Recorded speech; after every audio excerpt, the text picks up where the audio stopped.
Today on Forbes, Trump, Koch, and the other billionaires influencing this term's Supreme Court cases. The Supreme Court has already ruled on a handful of big cases and is set to continue to issue its biggest rulings of the year this month, and plenty of billionaires will be watching. Some of their names are well known, like Donald Trump, Charles Koch, and the Sackler family. Others, less so, such as the Searle family. Using tax filings, court records, and other public documents, Forbes assembled a list of the most notable tycoons behind the trials. Here are some of them. Former president and current presidential candidate Donald Trump, whose net worth is $6.4 billion, is before the Supreme Court this term, but unlike other billionaires, he doesn't seem to be personally paying for anything himself. Instead, his donors are picking up the tab. Save America, a political action committee for Trump, has paid more than $10 million to the three law firms helping Trump try to dismiss his federal charges for trying to overturn the 2020 election. The lawyers are also working on other Trump cases as well. His 2024 campaign also paid lawyers who successfully argued Trump couldn't be removed from Colorado's ballot. Relevant cases before the Supreme Court are Trump v. U.S. and Trump v. Anderson. Charles Koch, whose net worth is $59.6 billion, is the most powerful libertarian in America. He has long worked to limit the size of government, funding Republican candidates and partnering with Democrats on issues like criminal justice reform.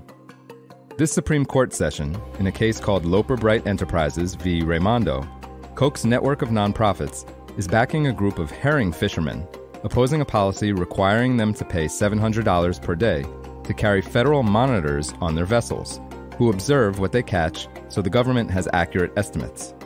If that sounds like a small thing, it isn't. If the Supreme Court rules in favor of the fishermen, the case would overturn a landmark decision that empowers federal agencies to enact policies, even on issues where there are no specific laws. Koch has something to gain from a smaller administrative state.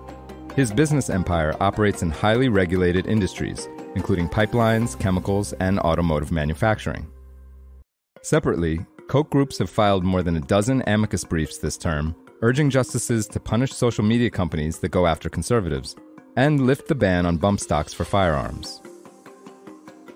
Hedge fund manager Paul Singer, whose net worth is $6.1 billion, chairs the Manhattan Institute, a right-wing think tank that has become a frequent presence on Supreme Court dockets. The Institute has filed 7 briefs in major cases this term, weighing in on cases about taxes, Moore v. U.S., abortion, Moyle v. U.S., bureaucracy, Loper Bright Enterprises v. Raimondo, and guns, Garland v. Cargill, among others. Tax filings show Singer has given the Institute $3.4 million since 2020. The billionaire has recently come under scrutiny because of reports that Justice Samuel Alito traveled with Singer on his private jet for a luxury fishing trip. Alito denied any wrongdoing, and a spokesperson for Singer told ProPublica that the billionaire didn't organize the trip and wasn't initially aware Alito would be there, and claimed they did not discuss anything related to the court.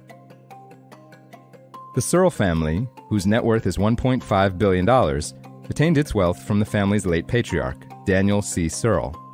Searle spun a fortune from the pharmaceutical industry into the Searle Freedom Trust, which has become one of the biggest private foundations supporting conservative causes in the country. Among the groups the trust supports is the New Civil Liberties Alliance, which gets roughly 10% of what it spends on litigation from the trust, and has brought 3 cases to the Supreme Court this term. One challenges federal agencies' power. That's the case Relentless v. Department of Commerce. In another that questioned the prohibition on bump stocks for firearms, Garland v. Cargill, the court announced its decision on Friday, ruling 6-3 that the government overstepped its bounds by enacting the bump stock ban.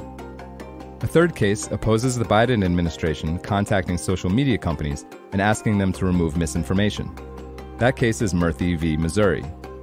It's all part of a broader mission to oppose government regulation and fits the Searle Freedom Trust's aim of promoting, quote, individual freedom and economic liberty. For full coverage, check out Allison Durkee's piece on Forbes.com. This is Kieran Meadows from Forbes. Thanks for tuning in.